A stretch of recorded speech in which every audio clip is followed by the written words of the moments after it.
दिनेश एक गरीब कुमार था। वह पहाड़ों के एक छोटे से गांव में लोगों के लिए मिट्टी के बर्तन बनाने का काम किया करता था। लेकिन कई महीनों से वह बहुत गरीबी के दिन गुजार रहा था, क्योंकि लोगों ने नए मिट्टी के बर्तन खरीदना बंद कर दिया था। दिनेश ने सोचा कि शहर में कोई नौकरी ढूंढनी होगी, यहाँ तो कोई काम मिलता नहीं है। वह शहर की तरफ नौकरी की तलाश में निकल पड़ा। वह चलते चलते थक गया था। वह जाकर एक चीकू के पेड़ के नीचे बैठ गया। अपनी बदकिस्मती पर उसकी आंखों से आंसू गिरने लगे।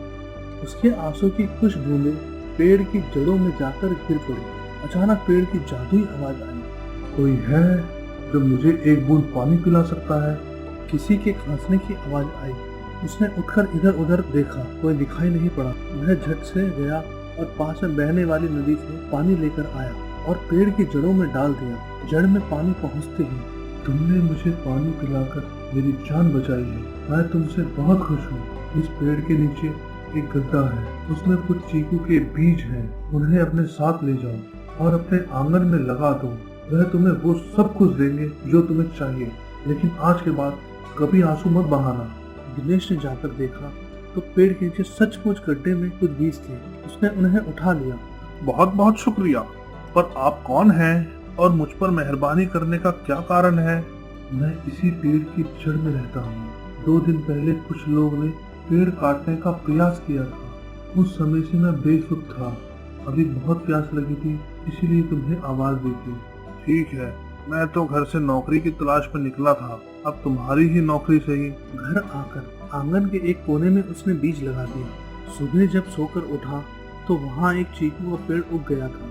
वह बहुत खुश हुआ। ये चीकू का पेड़ कैसे मेरी इच्छा पूरी करेगा?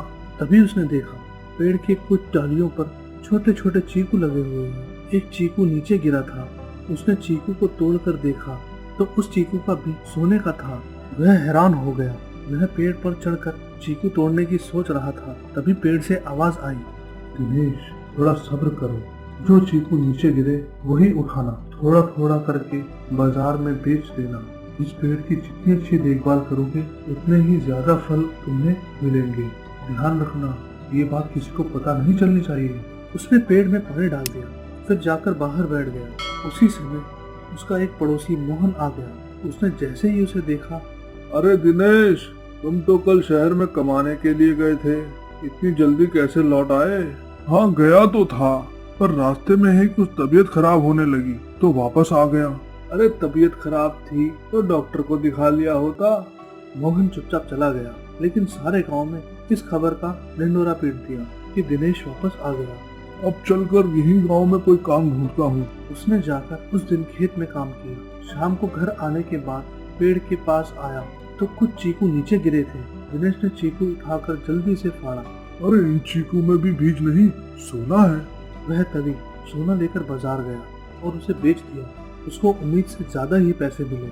अब तो वह बहुत खुश था। अब ये रोज का नियम बन गया था। धीरे धीरे उसके पास बहुत सारा धन हो गया था। अब वह कभी काम पर नहीं जाता था। उसके रहन सहन और उसके कपड़े में बदलाव आ गया था। अरे इस गरीब कुमार की किस्मत ही पलट गई है। वह हमेशा इसी तलाश में रहता था कि दिनेश करता क्या है। एक दिन रोज सुबह सुबह दिनेश के घर पहुंच गया। उसने वहां देखा दिनेश पेड़ के नीचे से चीकू का फल उठा रहा है। अरे इतने सारे चीकू के फल, कुछ हमें भी दे दो, मैं भी खाकर देखूं कैसा है। दिनेश ने चुपचाप चीकू दे दिया। जब मोहन ने चीकू फाड़ा तो वह एक साधारण चीकू था। शायद ये चीकू बेचकर अमीर बन गया है, लेकिन फिर भी वह सोचता रहा, चीकू बेचकर कोई इतना अमीर नहीं बन सकता। वह रोज सुबह सुबह उसके आंगन में झांका करता था। लेकिन एक दिन मोहन ने दिनेश को चीकू में से सोना निकालते हुए देख लिया। फिर एक दिन रात को मोहन चीकू की चोरी करने के लिए आया और उसने जैसे ही चीकू के पेड़ को हाथ लगाया, वैसे ही ऊपर से पेड़ की डाली टूटकर उसके ऊपर गिर पड़ी। बचाओ बचाओ! लेकिन उसकी आवाज किसी ने नहीं सुनी। वह सुबह तक वहीं बेहोश पड़ा रहा।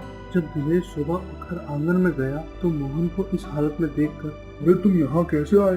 क्या हुआ तुम्हें? अरे भाई मुझे बचा लो, पहले इस झंझट से छुटकारा दिलाओ।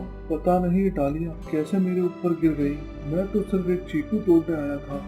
अच्छा हुआ उसे उस दिन सोने के चीकू वाला बीज नहीं मिला।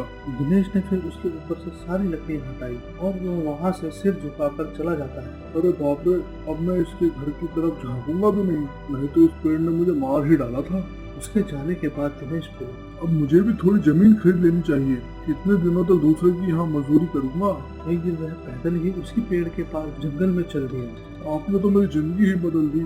अब मैं सोच रहा हूँ कि धीरे धीरे सारी जमीन खरीद लूँ और उन पर चीकू के पेड़ लगा दूँ। बहुत अच्छी सोच है तुम्हारी, पर एक बात का ध्यान रखना कि जितना हो सके उतना ही तुम गरीबों की मदद करना। एक हफ्ते में ही उसने जमीन खरीद ली और जमीन पर चीकू के पेड़ लगा दिए और बाकी जमीन पर खेती का काम शुरू कर दिया। अरे कितनी भी दौलत मिल जाए, पर मुझे कभी भूलना नहीं चाहिए कि मैं मिट्टी से बर्तन बनाने वाला कुम्हार हूँ। उसके पास बहुत सारी धन दौलत हो गई थी। फिर एक दिन जब वह रात को सो रहा था तो उसकी नींद खुल गई तो उसने देखा कि एक लड़की उसके घर के बाहर बैठी थी और रो रही है। वह जल्द ही बाहर गया। कौन हो तुम और रो क्यों रही हो? रो नहीं तो क्या करूं? मेरी सौतेली माँ ने मुझे घर से बाहर निकाल दिया क्योंकि मेरे पापा 1 साल पहले ही चल बसे। मैं ऊपर वाली पहाड़ियों के उस पार रहती थी। इतना कहकर वह सिसकियां भरने लगी। तुम रोना बंद करो, अंदर चलकर हाथ मुंह धो लो। सुबह उठकर तुम्हारी माँ से बात करेंगे। क्या नाम है तुम्हारा?